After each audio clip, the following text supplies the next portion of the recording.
Yeah, it'll shake the industry up in a sense that the integration issues are going to continue for them. They're not going to get better. I think there's tremendous headwinds for them.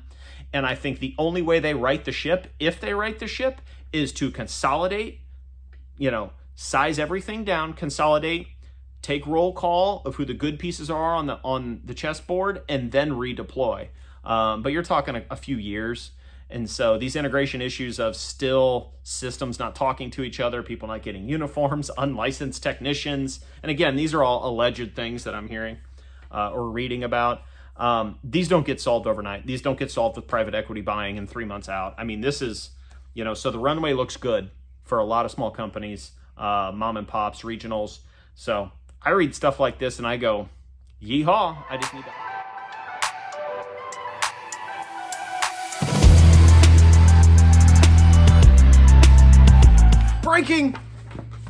Breaking. Basically what that says, Rentokill shares spike 11% after BT boss, British Telecom boss, eyes takeover. So that's Philip Jansen. This was published last week, but is now in all of my pest control forums, highlights, headlines, everything I'm seeing coming across in pest control. Basically that Rentokill, i.e. That bought Terminix a year and a half ago, might possibly be taken over, taken private. The gist of it is Rentokill, for those that don't know, Rentokill, which is the big national over across the pond, over in Britain land. They bought Terminix officially in 2021. I think that was finalized in late 22. And basically integration has failed. I am friends with and have some alleged people that have taken part in the acquisition and integration of Rentokill and the Terminix side of things, and it has been a colossal nightmare. This article reads that they want to take it private, which is kind of interesting. Stock prices fallen, blah, blah, blah, market waning. But the integration problems are the bigger thing here. And the thing, for a small mom and pop like me, even a couple branch operations, small regionals, this has little to no effect on us when these big brands, big multinationals, nationals make national headlines, publicly traded companies. My takeaway from this is I think this is great for small mom and pops such as myself. I think this is great for, again, the multi-branch, small regional players. I think this is tremendous opportunity. The integration problems that they speak of are Rentokill being over across the pond, buying Terminix here located in the United States. Those software, those however you want to call it, none of that stuff talks to each other. So they've had to integrate. Well, the integration has gone horribly wrong, not just because of software, not just because of personnel. I'm talking people I know and people I have talked to. Once the Rentokill acquisition took place over Terminix, I knew of some issues such as uniforms taking 9, 10, 12 months to even get uniforms, getting the shirts but not the pants, getting the pants but not the shirts.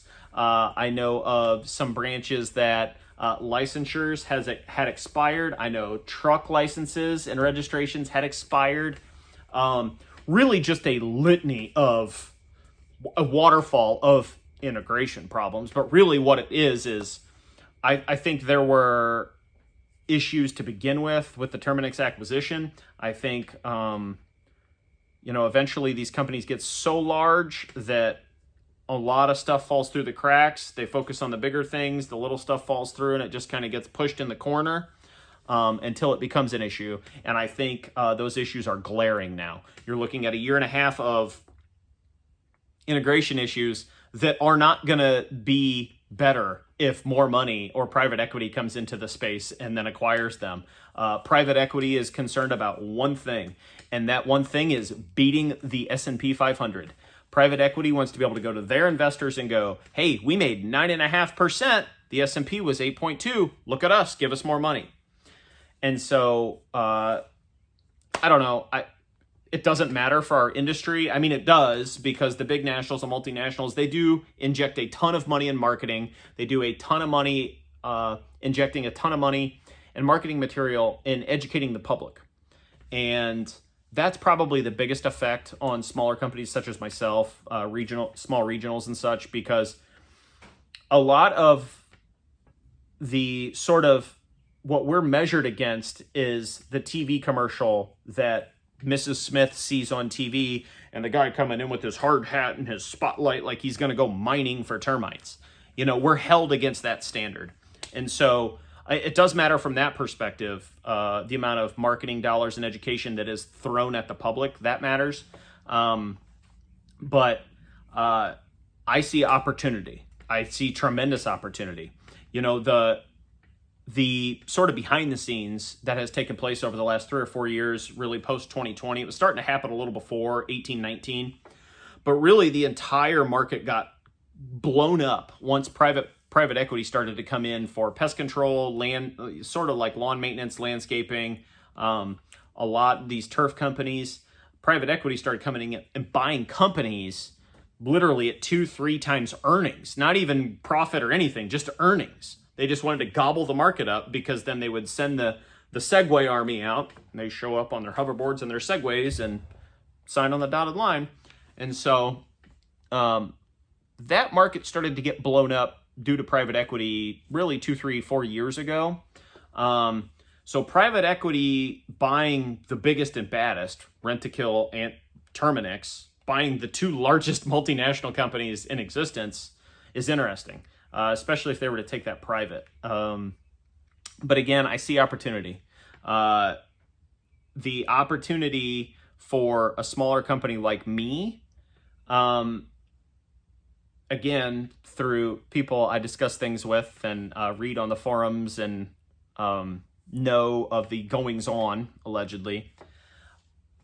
Part of the integration issues that these bigger companies are having is the brain drain. Company A buys Company B. We're going to do things Company A way. We don't care what Company B did. Well, if you've worked at Company B for 25 years, you kind of take offense to that. Or if, that just doesn't mesh, you're like, well, it's time for me to cash out. So you've lost a lot of experience at these companies. These people have left. They've either fully retired, they've entered into other industries. The other thing that's going to start to be on the table here is the Supreme Court upholding the non-compete clause. That's going to get very interesting, because now I think these larger companies are susceptible to a branch manager making $55,000, $65,000, and then a smaller company, couple branch, company, small regional player, now looking at those guys going, we'll pay you 110 plus bonus, 125 plus bonus.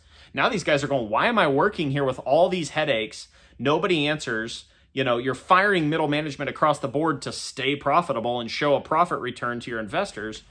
And I see opportunity on our side. I see destruction on the other side. I see utter destruction.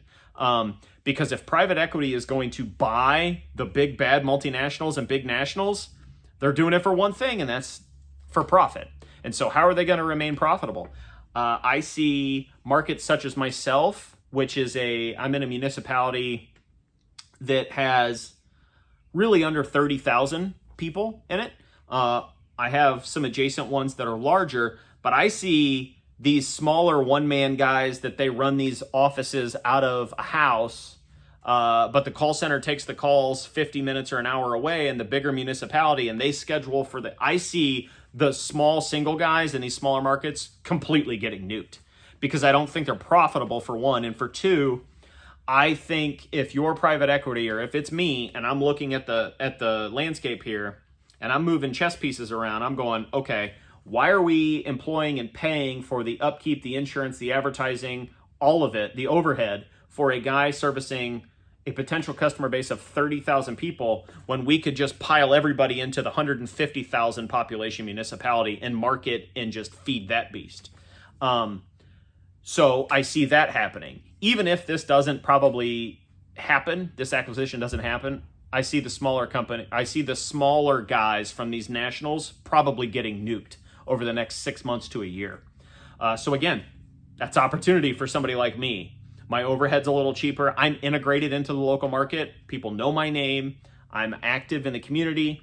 And so there's been a definite significant trend shift where people want to keep that money local. Look at all the farmers markets. I've talked about this before. Look at all the Saturday farmers markets. Look at all the buy local, sell local, support local. Look at that sort of upswell, this really grassroots movement of Americans being proud of spending money and keeping the money in the community and knowing that they're supporting a local business that then keeps that money in the community and gives back to the community, is charitable in the community.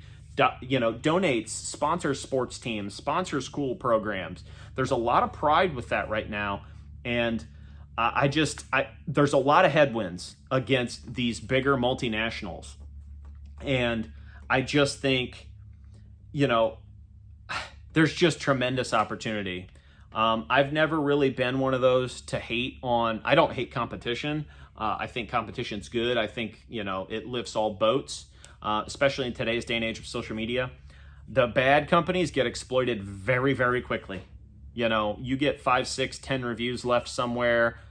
Word travels fast in, communities of 5, 10, 15,000 people. Travels very fast. And so companies that maybe those things happened in the past, those incidents, or they got accused of that, that gets aired out. That stuff gets corrected very quickly now. The market doesn't really tolerate that.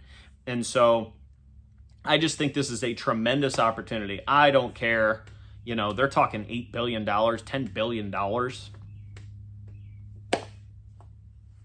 I think that has little to no effect on smaller guys like myself, small regionals, multi-branch operations. I think that just means more growth for us, more opportunity for us. So I think for smaller companies like myself, multi-branch companies, I think the runway for us over the next few years is just...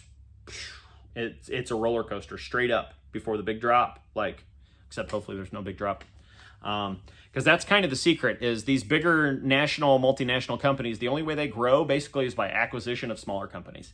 They typically do not grow organically. That's smaller companies like myself that provide that organic growth, and then they go and they acquire in the market. That's why they pay 3x top line revenue to acquire and enter into those markets and then just blanket those markets essentially monopolistically. But I don't care.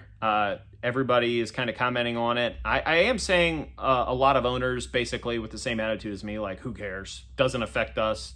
But I've seen some like, holy cow, this is going to shake the industry up. Yeah, it'll shake the industry up in a sense that the integration issues are going to continue for them. They're not going to get better. I think there's tremendous headwinds for them. And I think the only way they right the ship, if they right the ship, is to consolidate, size everything down, consolidate, take roll call of who the good pieces are on the chessboard, and then redeploy. But you're talking a few years. And so these integration issues of still systems not talking to each other, people not getting uniforms, unlicensed technicians. And again, these are all alleged things that I'm hearing or reading about. These don't get solved overnight. These don't get solved with private equity buying in 3 months out. I mean, this is, so the runway looks good for a lot of small companies, mom and pops, regionals.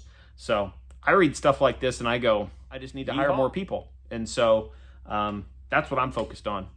Again, I appreciate the marketing and the sort of education to the greater market that the big nationals and multinationals provide. But overall, I'm never scared, never have been.